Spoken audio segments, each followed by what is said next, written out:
Bem-vindo! Tudo Como bom? tá? Tudo bem por aí? Tudo ótimo, tudo bem. Você? Tudo bom, aqui também. Vamos falar um pouquinho da psicanálise após o fim de um mundo? E, que... Então, Oi, estou ouvindo. não, nada, estaba ouvindo tua apresentação antes sobre a série de entrevistas que vocês estavam fazendo, que estavam tratando de diferentes temas. Bem interessante. Ficou legal, né? É, Ficou bem bacana. E me fala uma coisa, Daniel. Você havia comentado comigo a respeito de que, bom, isso eu acho que está muito claro, né? Mesmo os nossos analisantes. E talvez seja interessante a gente começar a pensar também os analistas, né? Até os próprios analistas estão se angustiando muito, né? Nessa situação toda. Eu conversei com o Augusto, do Borda Lacaniana, e ele falou uma coisa que é muito verdade, né? A gente está angustiado, mas ao mesmo tempo a gente tem que entender que nós temos ali ferramentas para lidar com isso. Mas nós somos a ferramenta do nosso paciente, né? Parece que às vezes isso tá mexendo com todo mundo, né? é uma situação diferente, digamos, nunca a gente viveu uma coisa dessas.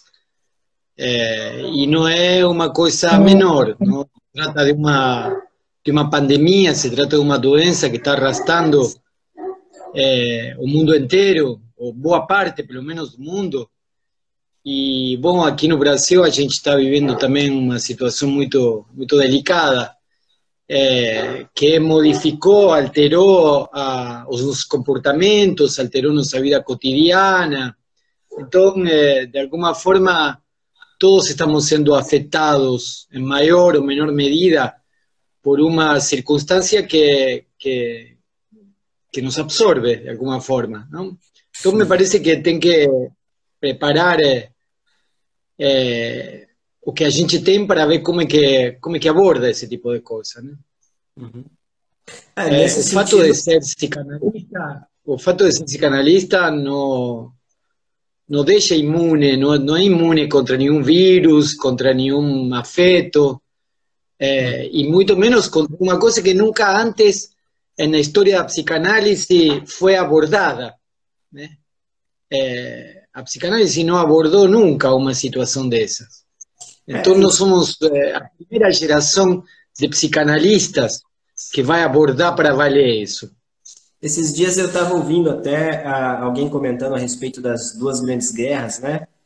Mas aí o comentário era, olha, mas quem tinha possibilidade tinha como fugir, né? Me parece que é a primeira vez que nós estamos lidando com uma situação que está no texto estranho do Freud, né? A gente não sabe se o perigo. Eu até escrevi um pouco sobre isso, né? A gente não sabe se o perigo está vindo de fora ou está dentro, né? Se sou eu o perigo para o outro, se o outro é o perigo para mim, né? Então nós estamos numa situação assim desamparadora, né? Por um lado, mas por outro lado nós temos mecanismos, ferramentas, né? Temos como sustentar a vida, né? Esses dias eu estava fazendo uma fala também, Daniel, e gostaria que você dissesse um pouquinho disso, né? Eu lembrei de uma passagem bíblica fantástica que parece que o rei vai visitar o profeta e aí o profeta manda ele tomar banho 7 vezes na água e aí o rei fala, eu não vou de jeito nenhum, não sei o quê. E aí, né, pô, eu vim aqui, trouxe riqueza, trouxe um monte de coisa, ele manda eu tomar 7 banhos na água e vai embora. E aí o servo fala assim: Mas meu rei, ele só pediu isso, né? Eu estou fazendo um paralelo com essa ideia de fica em casa, né? Fica em casa, né? Essa ideia que a gente tem para pensar. E o que acontece é que aqui abriu o comércio agora, teve uma enxurrada de gente ontem que foi para a rua, né? Então, essa é uma situação social bastante complicada, não? Acho que a gente tem que começar entendendo que tem muita gente com um certo desespero porque não consegue pagar as contas, porque está angustiada porque vê se o negócio despencar. porque, bom, investiu, planejou e não esperou uma pandemia no meio do seu planejamento, né? A gente imaginariza, simboliza, planeja, mas aí o real aparece e a gente não planeja isso, né? Não contabiliza isso dentro da coluna do deve e do haver. E quando o real aparece, a gente tem formas, atitudes desesperadoras de agir com isso muitas vezes. Não, o que comumente se faz é reagir da pior forma possível diante do real. É isso que a gente faz. Quando a gente tem, sei lá, um acidente de carro e o nosso familiar morre do lado, o cara que é o familiar que sobreviveu no acidente não diz, bom, tudo bem, é o real que acontece, sinto muito. Não, o cara desespera, quer matar alguém, quer se matar. Então, a mesma coisa quando as coisas dão errado em um casal, por exemplo, ou em uma família. É muito estranho que tem que ter uma maturidade muito grande para dizer, bom, a gente vai se separar numa boa, está tudo tranquilo, os filhos ficam com você, não tem problema. Geralmente não acontece isso, né? Então, a gente não pode esperar que numa situação de pandemia, que é muito mais raro, muito mais estranho que um acidente de carro ou que uma separação, que a gente haja naturalmente, é dizer, tudo bem. Quer dizer, existem lugares onde isso aconteceu.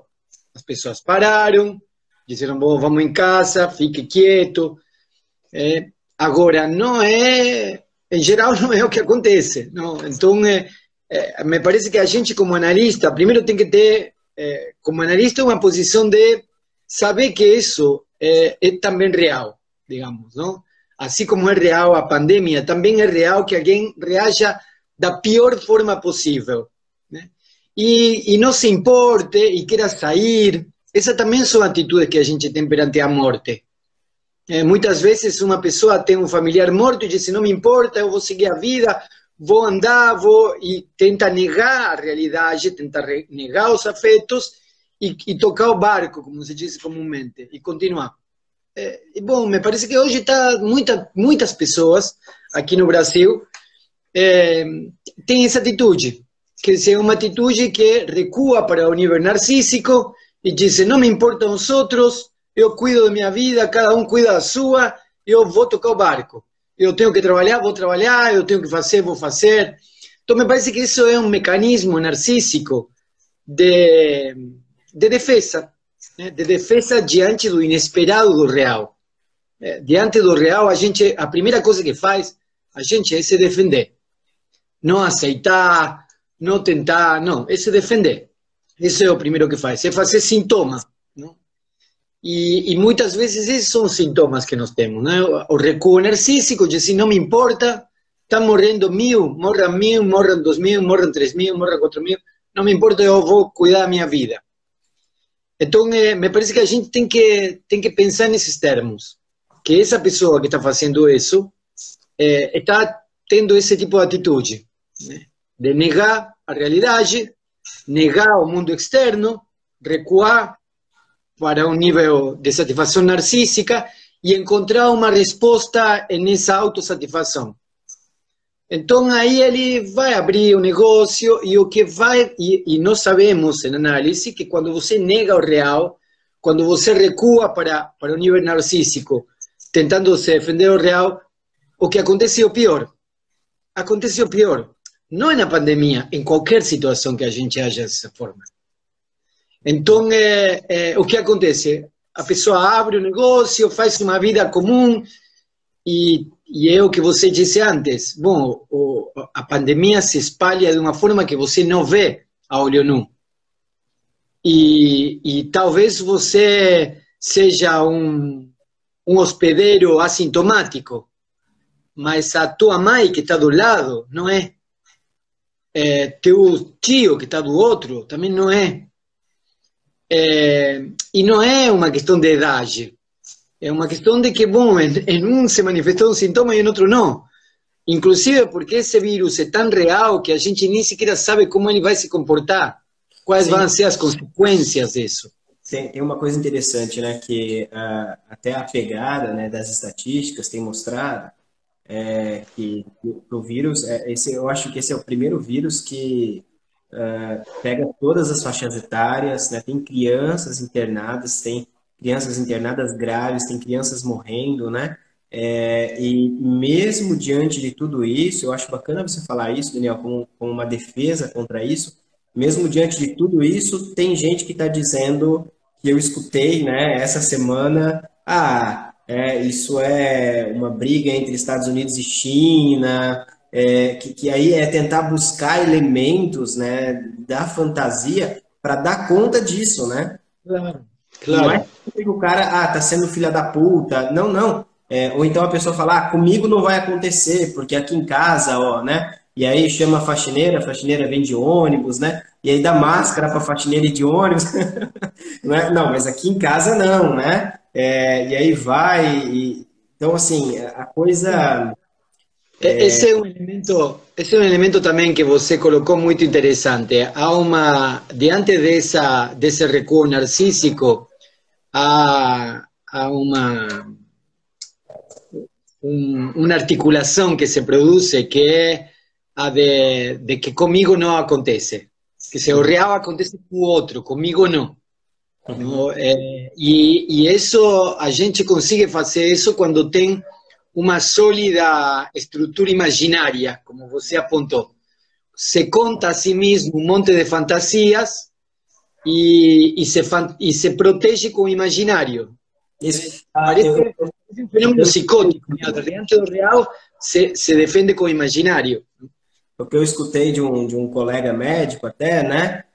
Que eu achei muito interessante, porque ele começou a fazer um raciocínio clínico, né? E aí ele falando assim, não, mas dentro dos 20%, só 3%, e aí só tanto, e aí só morre 1%. Ele chegou no... Aí eu falei para ele, cara, mas você sabe que tu pode estar nesse 1%, né?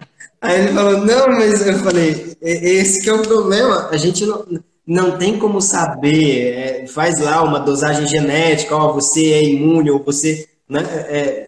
Não, eu acho que nesse sentido, eu penso muito real por isso, né? Por isso que nos atravessa, que nos deixa sem chão, e que a partir disso a gente tem que fazer alguma coisa, né? Nós somos convocados a fazer alguma coisa, né? E talvez a questão seja justamente pensar isso, e aí a proposta do nosso diálogo, né? O luto, a melancolia, né? A angústia.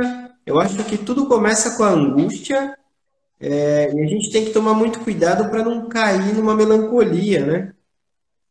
Então, acho que aí o que nós estamos vivendo agora, me parece, são fenômenos de perda. Né? O que nós estamos vendo é que algo perdimos. Não sabemos bem o que, mas alguma coisa perdimos. Tem gente que sabe que perdeu paciente na UTI.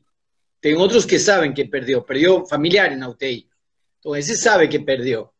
Mas a grande maioria não sabe que perdeu ainda. Perdeu alguma coisa, não sabe que perdeu. Acha que perdeu o trabalho, acha que perdeu o negócio, acha que perdeu dinheiro, acha que perdeu as aulas. Mas ainda não sabe se perdeu ou não perdeu, se dá para recuperar. Então, me parece que o que nós estamos vivendo agora como comunidade no Brasil é um fenômeno de perda, diria, não? E nesse fenômeno de perda é aí que entra o imaginário, com todo isso que você disse, com esses cálculos matemáticos. O que tem de interessante em psicanálise é que a gente em psicanálise não trabalha com percentual, trabalha com a singularidade. Não importa se 95% das pessoas não têm esse sintoma, o problema é quem tem o sintoma. E esse pode ser você, é o que você disse, né?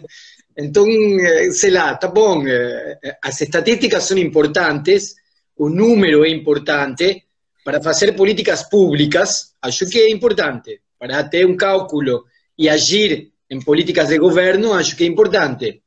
Agora, para decidir nos atos individuais, bom, aí me parece que a gente tem que ver a singularidade, né? E também tem que pensar, essa também é a questão, não?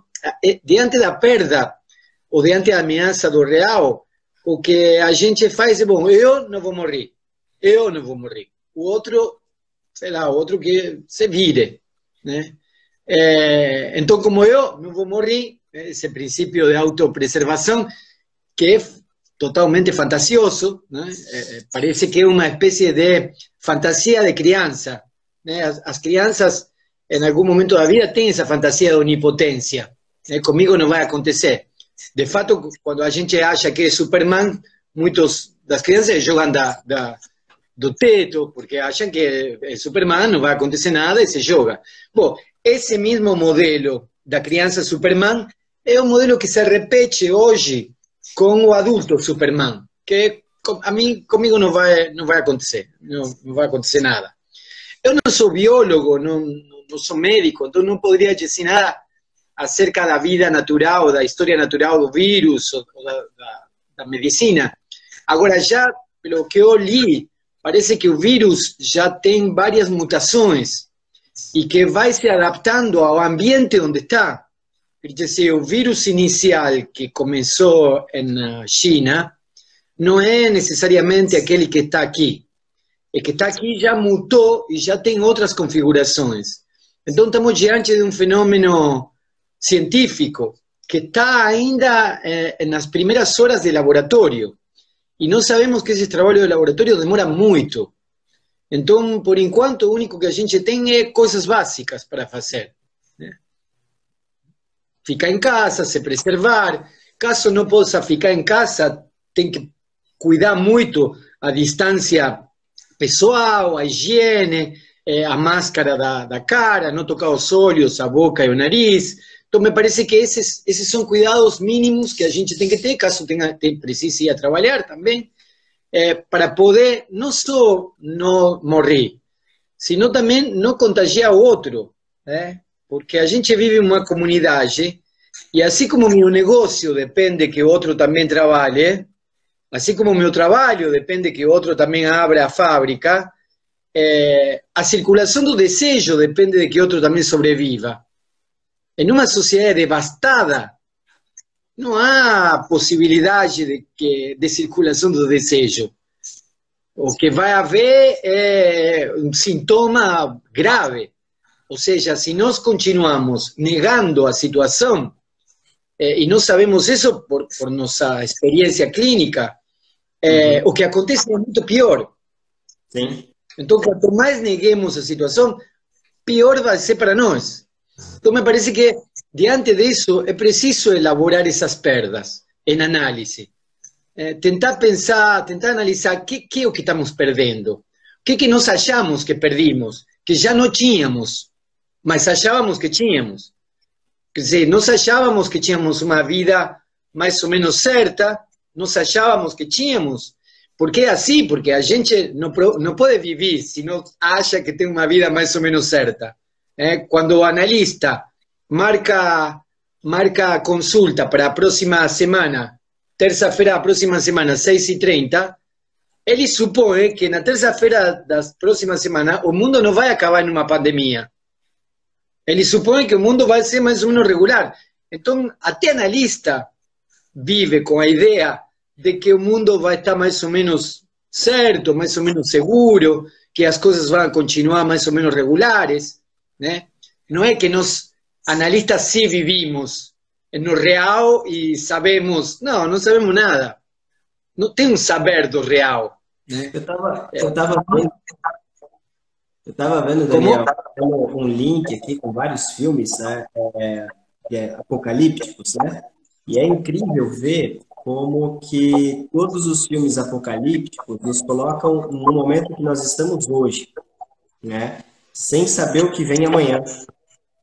Porque se você pegar lá 2012, for pegar todos os filmes assim, que já passaram, ou você tem um filme que mostra o pós a pandemia, o pós-apocalipse, né? Ou você tem um filme que mostra a coisa acontecendo, mas não te dá nenhum elemento de esperança para o depois. Geralmente o filme acaba com aquela paisagem linda, o casalzinho junto, ou com a família olhando o horizonte, aí você sai bem. Mas não tem absolutamente nada né, que te diga assim, vai ficar tudo bem. Ao não ser essa nossa capacidade necessária, né, de acreditar nisso, né? Claro, claro. Então, precisamos ter um horizonte de regularidade para poder planejar a mediano e longo prazo. Por isso é que a gente simboliza e imaginariza, né, o tempo inteiro. Agora, bom, nos toca viver em uma situação na qual, como você muito bem está marcando, não sabemos, realmente não sabemos, né? Então, a gente tem que ter muito cuidado nessa situação, porque tem pessoas que estão muito vulneráveis a essa situação, tem pessoas que já vinham com um encaminhamento, com uma direção de análise, porque tinha uma articulação real, simbólica e imaginária muito precária. Então, diante de uma coisa dessas, bom, esse anodamento se desfaz. Uhum. E é aí que a gente corre o risco da pessoa entrar em melancolia, né? Então, temos que ter muito cuidado no manejo, né? Porque esse não é um fenômeno qualquer, é um fenômeno real, que pode ser não sustentado, que pode ser não suportado por aquele que estava vindo em um processo analítico e estava a duras penas articular simbólico, real, imaginário para dar conta do real. E agora lhe parece isso. Então, bom, não é suficiente dar uma de filósofo oriental e dizer, bom, todo é assim, as pessoas morrem, sei lá, não, entende o que quero dizer? Me parece que a gente tem que ter cuidado com isso, porque em um caso de psicosis, em um caso de neurosis mesmo, onde havia já uma perda, estava saindo de um luto essa pessoa e pega uma situação dessa. Ou em uma situação na qual nós estávamos ultimamente acompanhando muitos casos denominados de depressão, tristeza profunda. Pessoas, Brasil era um dos países que mais medicava com antidepressivos. Bom, imagina então agora a alta taxa de medicação que havia para depressão agora. Aí o sujeito entra em quarentena. E ainda por cima, a empresinha, a empresa, ou a super trabalho que ele tinha, não sabe mais o que vai acontecer. E ele já vinha com uma depressão, já vinha medicado, já vinha trabalhando num processo analítico. Se tinha sorte de estar trabalhando num processo analítico. Tem centenas de pessoas que estavam só se medicando e não havia processo analítico. Então, esse sujeito agora entra em quarentena. Então, a gente tem que ter muito cuidado no manejo dessa situação, inclusive quando nós falamos publicamente. Porque há muita gente que escuta o que a gente fala porque nós dizemos que somos psicanalistas. E nós sabemos bem que há uma atribuição de um suposto saber a essa posição, né? O outro que escuta está supondo um saber nisso. Bom, então nós estamos sendo ouvidos por essa pessoa que está em depressão, por essa pessoa que está em melancolia, por essa pessoa que está em um processo de luto, estava saindo e não chegou a sair, agora está nessa situação. Desculpa que falei demais se você está... Não, é que eu fico pensando assim que isso serviu também para muitos analistas, né, que me procuram para supervisão, até para repensar as suas práticas, né? Por exemplo, eu tenho falado para ele, falo assim, ó, se tem uma regressão no quadro, atende 2, 3 vezes por semana, seja mais delicado, acolha mais, né? E que me parece que a gente volta sem medo algum. Eu tento passar isso para eles, né? Tenha liberdade na tua prática, sem medo de ser um terapeuta, porque a psicanálise sem a terapêutica não funciona também, né? Embora não seja uma terapia, não funciona sem a terapêutica. Me parece que é hora até mesmo da gente repensar a nossa prática, talvez dar um passo atrás, profilaticamente. Não sei se concorda comigo. Não sei o que você está chamando de terapêutica, mas há uma questão que é fundamental em psicanálise. Se o analista não mantém a transferência, não tem análise. Sim, sim. Então ele vai ter que lançar mão de uma série de recursos para sustentar a transferência. Uhum. Agora tem muita gente que está fazendo análise por Skype, por vídeo, por teleconferência. Bom, é preciso reelaborar a relação com o paciente para sustentar a transferência em um set de análise que mudou. Então, Uhum. me parece que a gente não pode fazer de conta que aqui não aconteceu nada e nós tocamos análise como se qualquer coisa. Sim, Mudou o set de análise. o que eu estou Então, nós colocando, temos que ver. o que eu tô colocando como terapêutico aqui, às vezes é no sentido de mais uma orientação mesmo, né? Porque eu peguei alguns casos aqui que realmente a pessoa ficou sem chão nenhum. Então, é parar, voltar e falar assim, ó, peraí, fica em casa, vamos conversar a tal horas, precisa conversar mais, Mas, mas né? isso tem que ser feito, porque do contrário você não tem encaminhamento de análise. Todas essas coisas têm que ser feitas, e não só agora, sempre têm que ser feitas. Vou Isso. dar um exemplo mais trivial. Se você está trabalhando com um paciente que tem problemas com consumo de droga, e ele chega, todo dia que vai chegar em análise, chega drogado totalmente. Você não vai falar para o paciente, filho, para de se drogar um pouco, porque senão a gente não tem análise. Quer dizer, não sei, a menos que você não pense, o mínimo que você pode falar para o paciente é dizer, para um pouco, porque se você não para um pouco, a gente não tem análise. Então, Uhum. isso não é um conselho, sei lá, macrobiótico, ni uma sugestão. É parte do trabalho, faz parte da análise. Se o analista chegar bêbado a análise, não tem como fazer análise, entende? Vai chegar bêbado todo dia para fazer análise.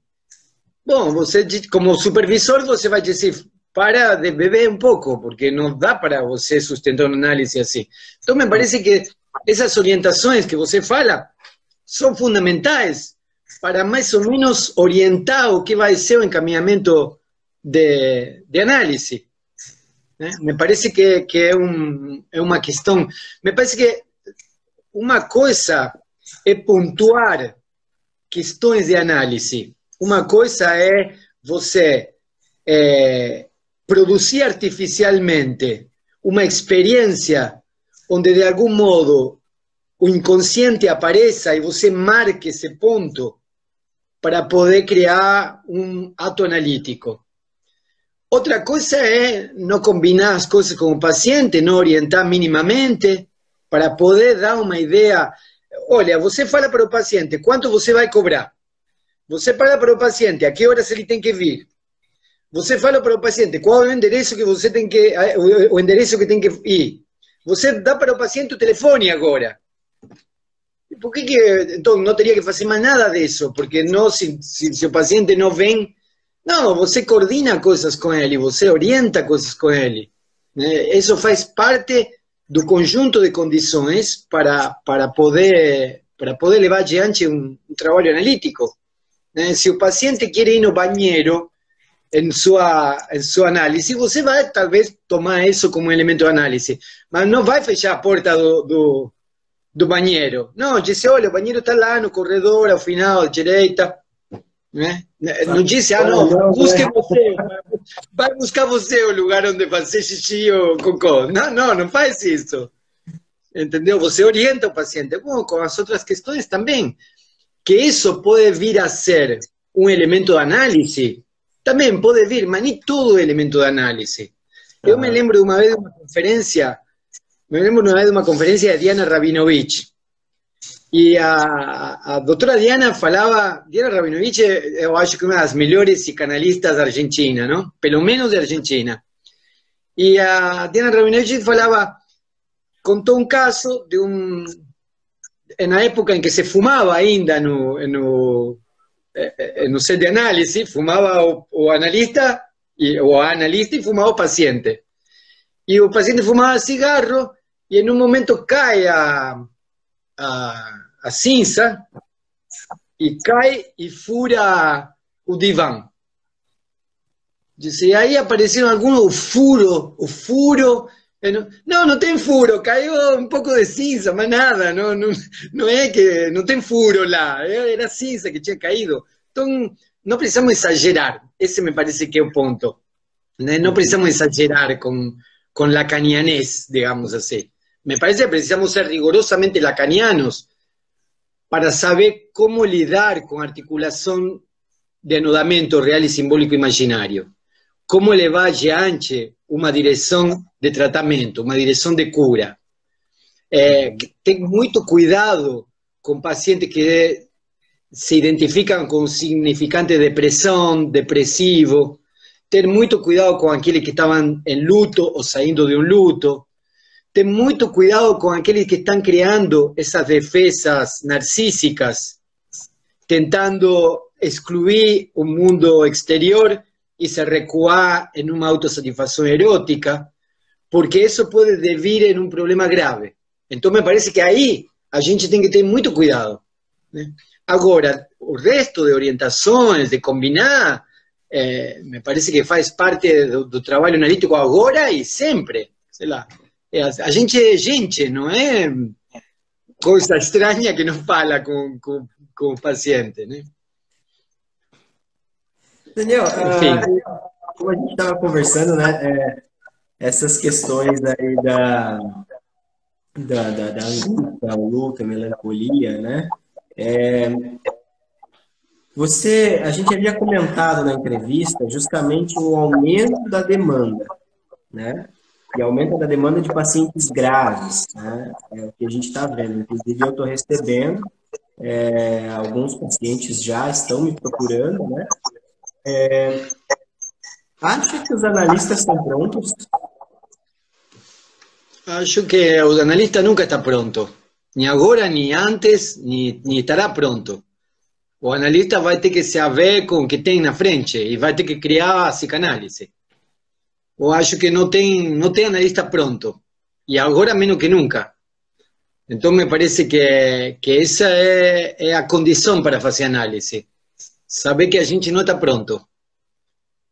Agora, isso é o que nos impulsiona a estudar, a trabalhar, a levar adiante nossa própria análise, a fazer supervisão.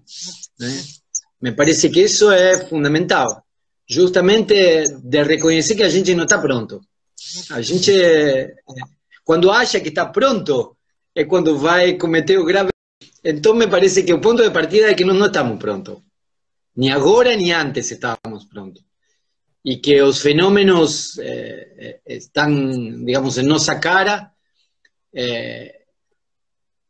e que vamos ter, me parece que vamos ter um processo, isso é uma especulação que eu estou fazendo, me parece que nós vamos ter um processo onde nós vamos entrar em uma situação um pouco melancólica. Né? Por isso também, eu estava falando contigo a semana passada a questão do luto, da melancolia e da angústia. Né? Me parece que é provável que nós entremos assim em uma espécie de melancolia, de objeto perdido e de entristecimento. Né? É provável que as diferentes formas nas quais aparece a angústia, ou é nomeada a angústia, também ocorram, o que não significa necessariamente que o paciente seja conduzido a um processo analítico. Não vai ser um fenômeno social. Poucas pessoas vão levar isso a um processo analítico. Então, a gente tem uma responsabilidade, me parece, como analista, no set de análise, mas também tem uma responsabilidade social, na comunidade. O psicanalista não é sem a comunidade. Não é sem a comunidade. O analista não é um indivíduo isolado. Ele está na polis, ele está na cidade, ele está na relação com o outro. É aí que se produz a análise. Freud não era um eremita. Freud era um médico que morava no centro de Áustria, de Viena. Né? Estava me lembrando a rua Vergasse, que desce e vai até embaixo lá, e aí no início está a universidade, está a faculdade de medicina, e desce está a faculdade e estava a casa de Freud. a casa de Freud, você chega na esquina, vira, é todo bairro judio que está aí.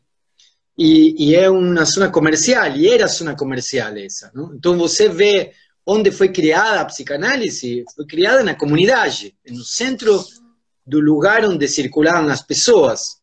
E era aí onde se inseria o discurso analítico. E, bom, é aí onde nós inserimos hoje o discurso analítico. Então, me parece que nós temos também uma responsabilidade na transmissão da psicanálise, não só em relação com os outros analistas, sino em relação com a comunidade. Por isso, volto ao ponto inicial. Quando você, eu, qualquer um que se diz psicanalista, fala, tem alguém que supõe um saber nessa fala. Né? E é muito provável que esse saber seja imaginarizado, né? Seja colocado como um saber absoluto, como algo que está dizendo a verdade. E por isso que, às vezes, acho que os analistas deveríamos nos calar um pouco e falar menos. Não? Hoje estava vendo um seriado onde o personagem do seriado dizia que ele havia aprendido em Japão que a gente só tinha que falar quando as palavras eram melhor do que o silêncio. Achei essa frase muito lacaniana. Um analista lacaniano, em um set de análise, só fala quando as palavras são melhores do que o silêncio. Do contrário, fica calado, não fica falando. Né? E como na nossa cultura, tanto o silêncio quanto as palavras têm sido desvalorizadas, né? Tem sido? Desvalorizadas. Eu estava lembrando aqui há 3 anos, lendo aquele texto, né, Função e Campo da Falha da Linguagem, em 3 grupos diferentes, e lá o Lacan fala, né, vamos retomar ao fundamento da palavra, da fala, que é isso que o trabalho. E aí você começa a atender as pessoas, você começa a ver o quanto que nem elas se escutam, né? Então, esse é um tema interessante, não? O Lacan tem aquele texto sobre a religião, onde ele disse que a psicanálise perdeu, quem venceu foi a religião. Eu acho que pior que isso ainda, a psicanálise perdeu porque quem venceu é um discurso vazio, poderíamos dizer assim, é um discurso gasto, como você disse, né? Onde as palavras não têm o menor valor, onde as palavras podem ser ditas e caem, e se dizem outras, e caem, e depois de amanhã se dizem outra, e volta a cair. E eu digo hoje uma coisa, amanhã digo outra, depois de amanhã digo outra, na quinta-feira volto a dizer o que falei no domingo, e parece que não há nenhum compromisso com a palavra. Então a palavra acaba sendo barulho, não acaba sendo significante. A palavra é uma sonoridade que não é significante. Eu acho que nem a palavra, nem o silêncio está tendo valor hoje em dia, né? Logicamente, porque para que o silêncio faça sentido, tem que haver um discurso que de algum modo se sustente. Se o discurso, se o significante não se sustenta, não sustenta seu valor, no, o silêncio também não, o silêncio é parte do discurso, não é o outro do discurso. Nós sabemos muito bem na prática analítica, quando um analisante fala, espera uma palavra do analista, e o analista provoca um vazio, provoca um silêncio. Bom, esse silêncio só se articula em relação com um discurso, com uma cadeia significante que estava aí. Senão o discurso não aparece. Então, quando eu apenas tenho ruído, não tenho como o silêncio provocar alguma coisa. O que é muito interessante, que muitas vezes é justamente isso, né? A fala do paciente vem para cobrir o vazio, mas não no sentido de uma fala plena, mas no sentido de só de um barulho. E quando certo, espero que o analista diga alguma coisa para tampar também esse vazio, porque e aí fala geralmente, o silêncio me constrange, o silêncio é quase como se eu não sei, às vezes eu tenho essa impressão que, principalmente nos tempos de hoje, e com esse multiverso de informações, de teorias da conspiração, e aí a gente volta para a questão do Covid, tanto de informação, tá? As pessoas estão se afogando em palavras, né? Mas, de qualquer jeito, parece que as palavras ah, são só barulho. Mas por isso que eu acho que a gente deve retornar para a literatura. Me parece que a gente às vezes tem que parar um pouco de ficar dando informação e voltar para a literatura, voltar para a poesia, voltar para a prosa, para os escritos. Falar em poesia, eu preciso te mandar meu livro de presente. Ah, tá bom, Eu ótimo. fiz de poesia. Então, Ontem, acho que foi ontem, né, que fez, faria 90 anos de Hilda Hilst, né? havia 90 anos de quê? Faria 90 anos de Hilda Hilst. Ela faria Ah, 90 anos ontem. É. E o quanto o Brasil tem, isso dizendo em termos de Brasil, né? O quanto o Brasil tem poesia, o quanto o Brasil tem escrita. Uma vez perguntaram para o analista, eu quero saber o que é a psicanálise, o que que eu leio a despeito do Freud, né? Aí o analista falou, Machado de Assis. claro, claro. Mas é realmente isso. Me parece que a gente às vezes precisa formalizar, então precisa estudar lógica, ou topologia, geometria projetiva, às vezes precisamos estudar filosofia. Me parece que em determinado momento a gente tem que parar de estudar, parar de procurar informação e sentar a ler um poema. Sentar a ler um poema. O tempo do poema é diferente, o tempo de um conto de Machado de Assis é diferente. A experiência estética nos posiciona como sujeitos de outro modo. Então me parece que às vezes, em vez de dar tanta informação psicanalítica, acho que a gente pode parar e escutar um poema, ler um conto. Me parece que isso é... Porque aí a palavra volta a aparecer com toda a sua materialidade. Aí a palavra deixa de ser barulho, como você disse. Temos o tempo inteiro informação. Eu há mais de um mês que estou em quarentena. Eu acho que quando a quarentena acabar, preciso estar uns 4 ou 5 meses para ver as lives e os vídeos e toda a informação que me mandaram neste tempo. Porque não teve tempo de ver tanta informação que me mandaram. Estou super atrasado na informação. Então, o que acontece? Quando tem toda essa informação, tem 1.500 psicanalistas falando e fazendo live e fazendo vídeo e... Pô, tá bom, acho que é importante. Então, por isso que em algum momento cada um de nós tem que parar. Parar, sentar, parar mesmo, parar no sentido temporal da palavra. Quer dizer, romper com essa dinâmica do tempo que nos está colocando a quarentena também. Uma das coisas que nós conversamos a semana passada, Marco, é que muitas das pessoas que estão hoje em quarentena não estão entediadas. O que aparentemente se esperava que fosse um tédio, virou outra coisa. Virou excesso de trabalho, virou angústia, ou como se chama hoje, depressão, virou brigas internas. No Brasil aumentou 20% a violência doméstica. 20% aumentou a violência doméstica. Aumentou a violência com as mulheres e aumentou a violência dos pais com os filhos.